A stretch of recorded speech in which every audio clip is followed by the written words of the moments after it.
Time to talk some football.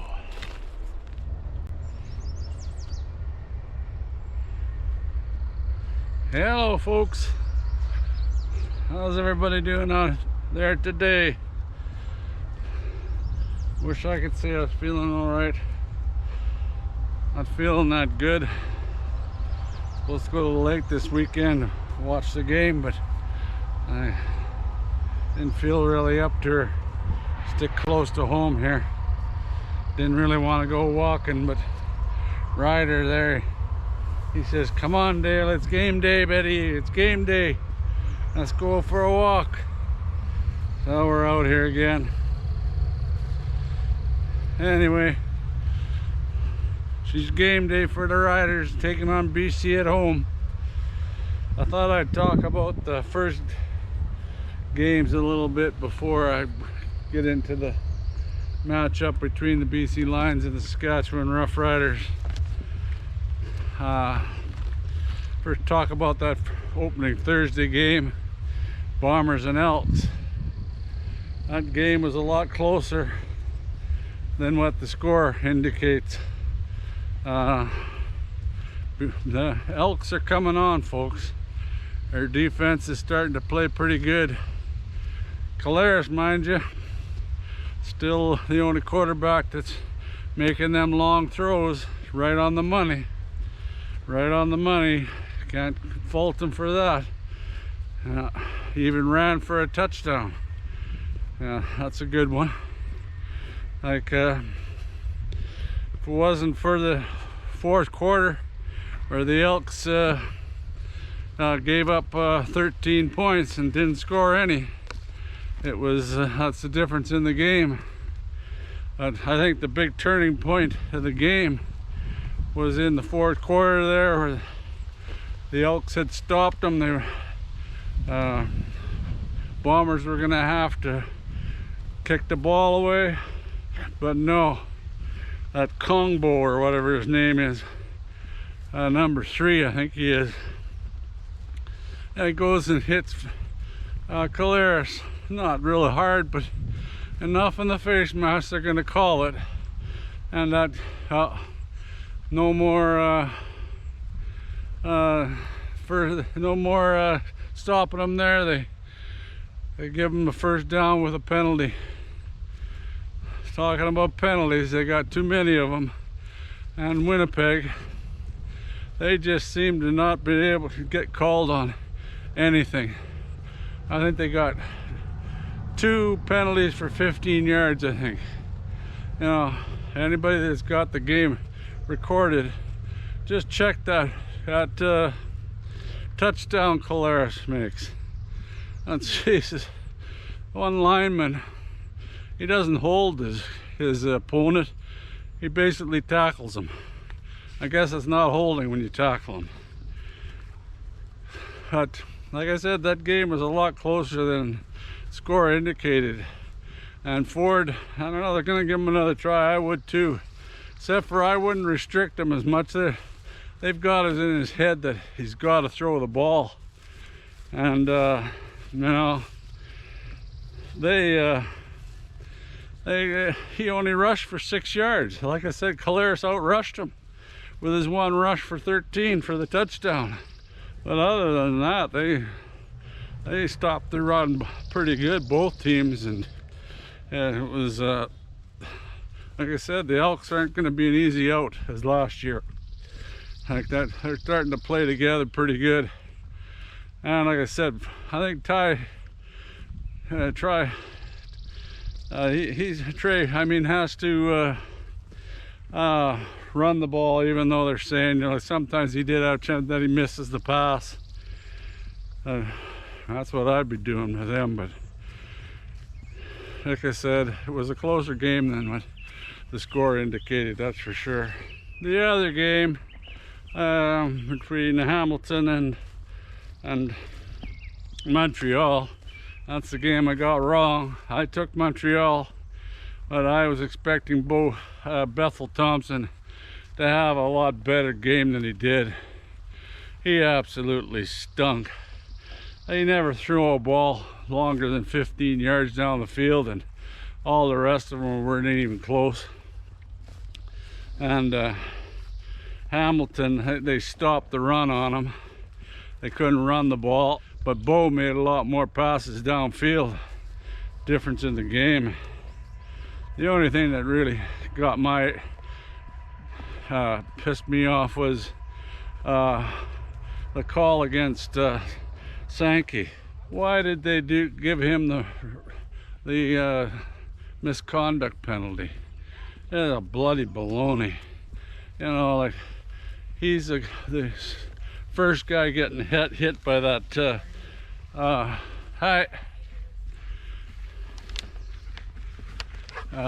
he's the first one getting hit by that Dumoulin Duguay or whatever his name is. I think he's 61. And Sankey gives him a push back and, like, in the chest, barely touches him. And this guy goes down like he's been shot with a shotgun at 5 feet away, and he flops down. Flag flies. They give him a penalty for unsportsmanlike conduct or something. As far as I'm concerned, in a play like that, why is Sankey getting called? He's not the guy that initiated it. That Duguay, or what, 61, give him one right underneath into the face mask, underneath the chops, and that's the penalty, not him faking getting pushed down and blasted down. Yeah, bloody garbage, as far as I'm concerned. You know, Sankey shouldn't get a penalty there. Why are they giving a penalty to him? You know, that one pissed me off. Don't know if it made any difference in the game, but a player that fakes out the referee, I think they should send him out of there. If you figure that he faked it and did bloody trying to make a ref throw a flag, I'm the same way in hockey. These guys that dive in hockey, man, they'd have a short life on the ice surface if I was reffing. You know, he'd either be in the penalty box every 5 seconds, or he'd be gone from the game. You shouldn't do that to the referees. In that game, it was basically Bethel Thompson playing like crap and then turning the ball over too many times. Like 2 interceptions, 1 fumble, on downs 4 times, you know. So that was writing on the wall.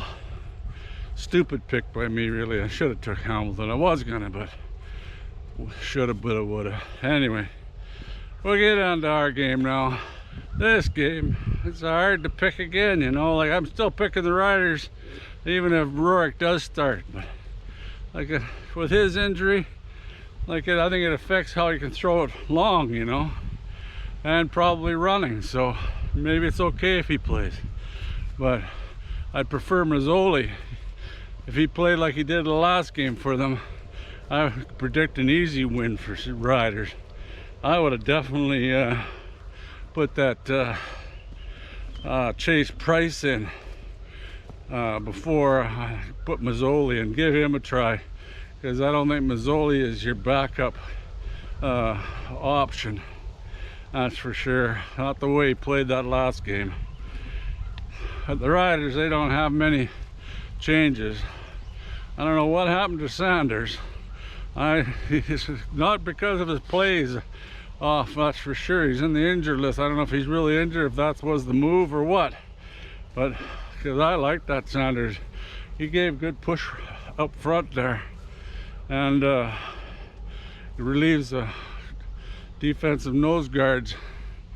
You can rotate him in. Actually, Saad's been doing pretty good for a bloody rookie, because we'll need to pressure him big time and have to stop the run. That's one of the keys to this game, is who's going to have the best running game. Like, if we can establish a really good running game with AJ Ouellette and the train Houghton, we got her made, because that'll open up the passing for Maier. Like, it's not a secret what I think of Maier. don't think he can get the wins, but that's my dream come true for this game. Is Maier comes through big time, plays spectacular, and gives us that option finally of having another starting quarterback after Harris is gone. Like Harris he's not got that many years left. He's pushing not far away from the 4-0. Can't see him continuing much past that. But you know, like with Maier, I'll tell you one thing I seen in camp was when he was in there and they're using the other guy backups and receivers, Maier, he sure connected a lot with that Robustelli, and they're both in the lineup this time, so that'd be a good sign. You might see that a lot. Like I said, he looked for him a lot, and he hit him pretty good on long ones, you know. So maybe that dream will come true. Like I said, they picked him up to be the starter if Harris goes down. There's no disputing that. Like Stevens, he's good at short yardage, but all the throwing I've seen him make. And Cone, we'll see. You don't know until you give the kid some playing time. Maybe it'll be the opposite way around this game. Maier comes out and throws a couple picks and playing crap right away, and they might go to Cone. I doubt it though. They just don't seem to do that. They stick with what they think is the best and live and die. Something like Mace's defense. And now we're giving up all that yardage in the air, and he isn't planning on changing anything until he has to, I guess. Because if you're 3-0 or haven't got any losses yet, well, why change, he says. Might be good thinking, might not be. But you can't continue giving up all those yards. And we'll see this game, that's for sure. Like I said, I really hope I'm wrong with Maier, and has a hard time getting the W's. One thing I did notice with Maier is he is good, had a good stats in the red zone, and maybe even better than Harris in the red zone. So if we can get that far down to the red zone with a running game, maybe he can keep punching it in. I hope that happens, that's for sure, folks. I think it's going to be a tight game, and of course those turnovers might mean more than ever this game. How many times we turned that ball over. So Maier, you listening to me? Don't toss any intros. Just play her safe and rely on that defense to pick some off for you. Anyway, that's about all I got to say today. I gotta head back. I'm running out of steam already, and I haven't even went that far. I don't know what the hell's wrong with me, but hope it goes away soon. Anyway, till next time, go Riders go. Let this be the year. I'm running out of time myself. See you later all. Take care and be good.